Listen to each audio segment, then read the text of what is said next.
1945년 3월 말 독일 키랑에서 잠수함 한 척이 출항했다.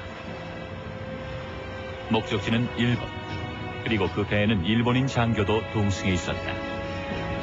그 무렵 해상은 이미 연합군의 수중에 넘어간 상태였고 항해는 모험에 가까운 것이었다. 그런데 모든 전함은 항복하라는 독일 사령부의 지시가 떨어졌다. 나치 독일의 패망이었다. 일본 장교의 반대에도 불구하고 미국행으로 결론이 났다. 일본 장교 겐조 쇼지는 결국 자살을 선택했다. 자신의 특수임무를 끝까지 비밀에 붙이는 방법은 자결밖에 없었다.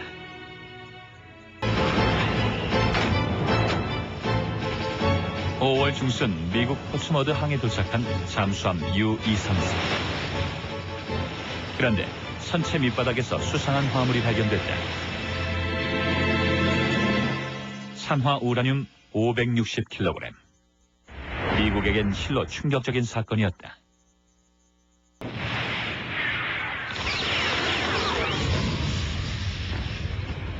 진주만 공격 이후 연전연승을 달리던 일본은 42년 6월 미드웨이 해전에서 미국에 참패함으로써 전쟁의 주도권을 빼앗기게 된다.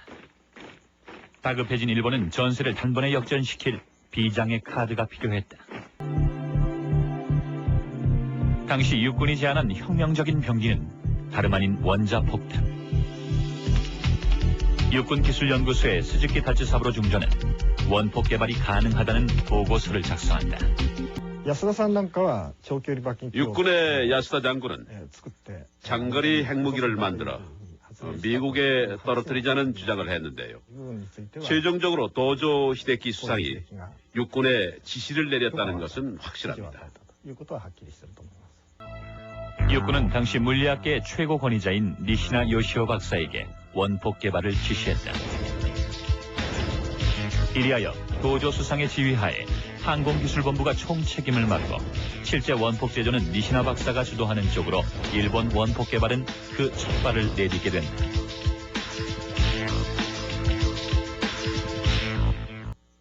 니시나 박사가 이끄는 이 화학연구소는 핵물리학 분야에서 이미 세계적 수준의 연구 집단이었다. 원폭 개발은 그들에게 불가능의 영역이 아니었다. 매우 극비루했습니다.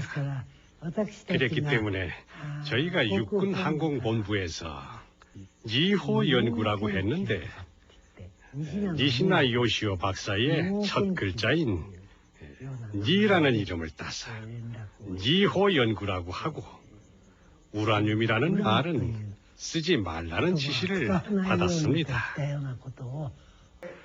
원폭 개발에 대한 니시나 박사의 열의는 대단했다. 최근에 공개된 니시나 박사의 연구 노트. 그 안엔 원자폭탄의 파괴 효과가 비교적 상세하게 기록되어 있었다. 폭발 순간 수백만 도의 고열로 인해 발생하는 버섯 구름과 불기 등을 예측하고 있는가 하면 불기둥의 높이와 버섯 구름의 정확한 반경을 계산하고 있다. 그뿐만 아니라 원자폭탄이 지표면에서 폭발할 경우 열복사선과 방사선에 의해 파괴되는 범위까지 예측하고 있다. 원폭 연구가 이미 상당한 수준이었음을 알 수 있다.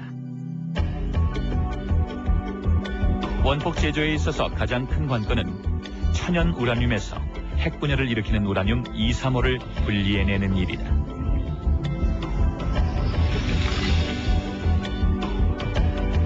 이 우라늄 235를 농축하면 그것이 곧 원자폭탄이 되는 것이다. 연구팀은 일단 우라늄 235를 원석에서 분리하는 데 성공했다. 하지만 그것으로 문제가 다 해결된 것은 아니었다. 폭탄을 만들려면 우라늄 235가 최소한 10kg은 있어야 한다는 계산이 나왔다. 니시나 박사는 도조 수상에게 협조를 구했고 곧이어 군부를 중심으로 대대적인 우라늄 수집 작전이 펼쳐졌다. 최근 일본의 한 지역 신문에 기고된 내용은 당시 군부의 우라늄 수집 사실을 확인시켜주고 있다. 동굴에 보관돼 있던 우라늄 550kg. 육군 정보부대 소속이었던 오자키 씨가 목격한 것은 해군의 우라늄 저장 창고. 당시 경쟁 관계였던 해군의 군사 기밀을 수집하던 차에 발견한 것이었다. 그러나 군부의 숨은 노력에도 불구하고 우라늄은 절대 부족한 상황이었다. 43년 7월 독일로부터 반가운 소식이 들려왔다. 동맹국 독일이 체코의 세계적인 우라늄 광산을 접수했다는 것. 이 문제로 독일 주재 일본 대사 오시마는 히틀러에게 독대를 청했고, 히틀러는 동맹국 일본에게 기꺼이 우라늄을 내주었다. 드디어 적진을 뚫고 지구 반바퀴를 돌아 일본 잠수함이 독일에 도착했다. 우라늄 공수를 위해 목숨 건 항해를 한 일본 잠수함을 독일은 대대적인 환영 행사로 맞았다. 45년 3월부터 본격화된 미국의 동경 대공습. B-29의 공중폭격에 동경 시민 8만 4천 명이 사망했고 가옥 26만 호가 불탔다.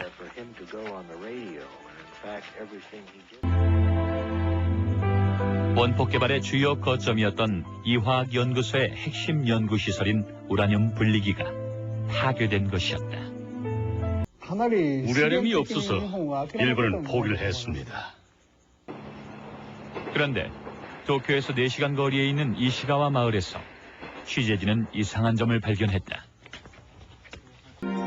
이 마을 곳곳에서 보이는 우라늄과 방사능 연구의 흔적.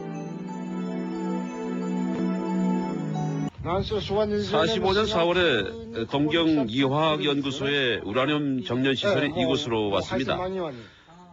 패전 직전에 공습이 심해져서 동경에서는 더 이상 연구를 할 수 없다고 해서 왔다고 합니다.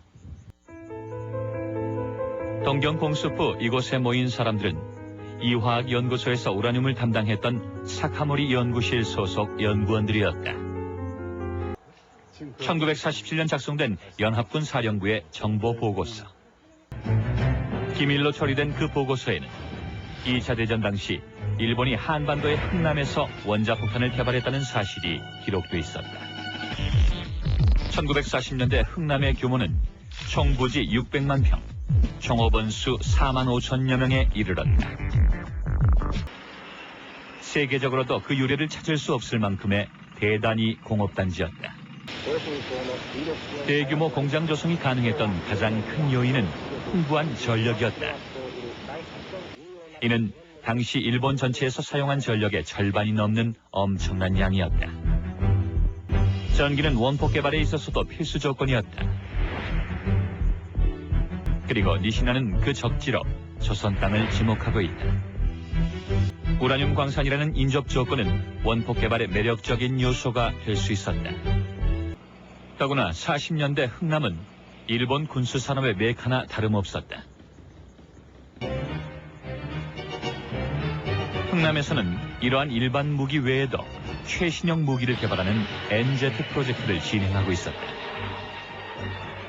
NZ 프로젝트는 장거리 미사일과 그 연료를 말하는 것으로 원폭 개발의 또 다른 이름으로 알려져 있다. 의문스러운 점은 또 있었다. 원폭 개발의 핵심 멤버였으며 일본 최초로 노벨 물리학상을 수상한 유가와 히데키가 흥남에 자주 나타났다는 당시 공장 목격자의 증언이 나왔다. 연구도에도 왔어요. 연구도에도 일에 안내해가지고 각 연구동을 돌아보고. 종전 직후 연합군 사령부의 피폭 조사단이었던 레온 톰슨. 당시 그가 목격한 것은 거대한 설계도였다. 설계도를 보고 저는 혹시 다이너마이트냐고 물었습니다. 그러자 그들은 이것이 일본 원자폭탄 정보를 담고 있는 설계도라고 했습니다.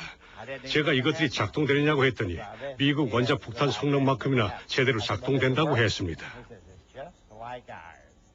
정확한 지명은 모르겠고 북한 어딘가로 기억하고 있습니다. 그 시설은 일본 군부가 지은 최대의 시설이라고 들었습니다. 46년 10월 3일자 미국 애틀랜타의 한 지역 일간지에 실린 내용은 더욱 구체적이다. 일본이 전쟁 중 원자폭탄을 개발했으며 더 나아가 원폭 실험까지 성공했다는 것. 미 범죄수사국 요원이었던 데이비 스넬이 종전 직후 일본 장교 와카바야시를 신문하는 과정에서 입수한 정보에 따르면 45년 8월 12일 새벽 흥남 앞바다에서 섬광과 버섯구름을 동반한 거대한 폭발이 있었다는 것이다. 스넬 보고서대로 과연 이 폭발은 원폭 실험이었을까?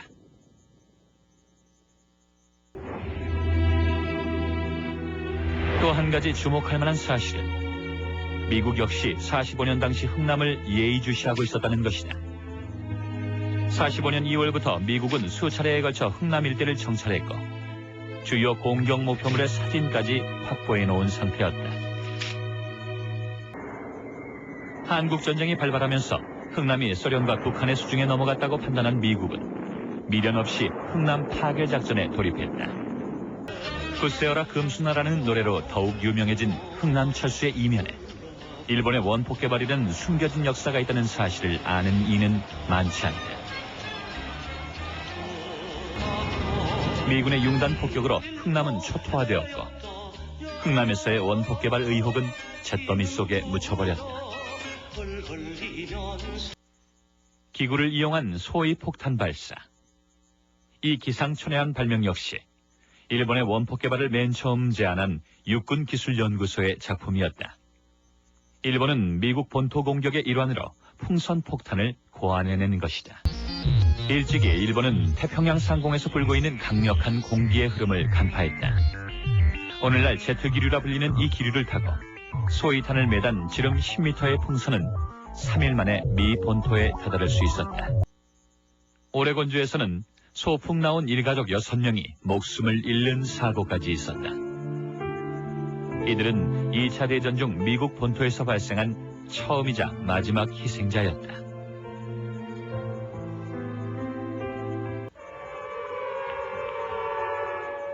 미 당국은 국민의 동요를 막기 위해 보도 통지를 지시하는 한편 대대적인 화생방 훈련을 실시했다. 미국은 풍선에 세균 무기나 방사능 오염물질이 탑재되어 있을 가능성을 우려했다.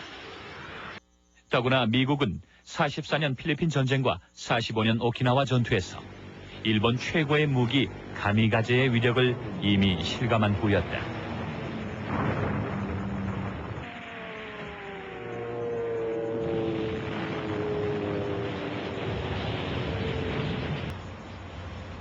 인간 어뢰라 불리는 회천 또한 미국에겐 살인무기였다.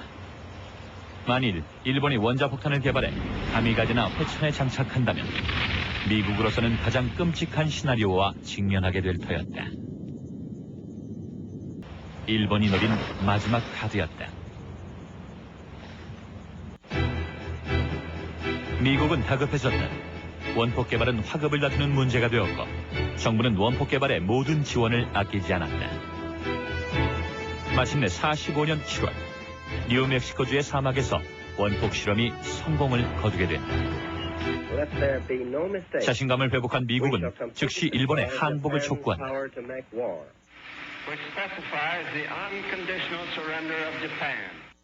일본은 항복 요구에 침묵했다.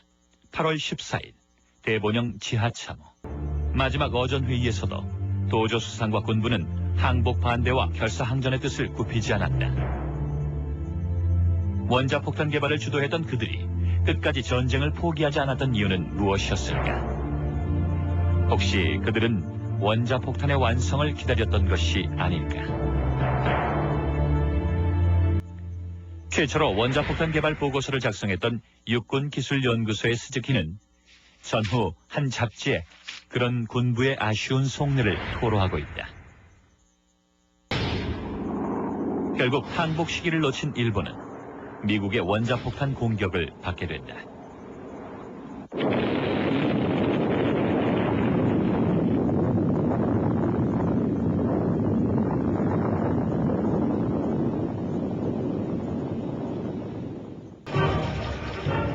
일본의 항복 조인식이 있은 후 연합군 사령부는 제일 먼저 동경대 이화학연구소를 찾았다.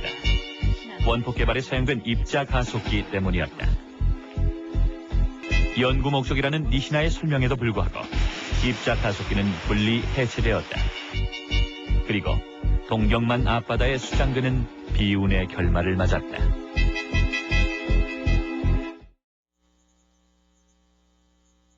원자폭탄은 불과 100만 분의 1초라는 짧은 시간에 17만 명의 목숨을 앗아갔으며 아직까지도 그 아픔은 계속되고 있다. 잘 보셨다면 구독과 좋아요 부탁드립니다.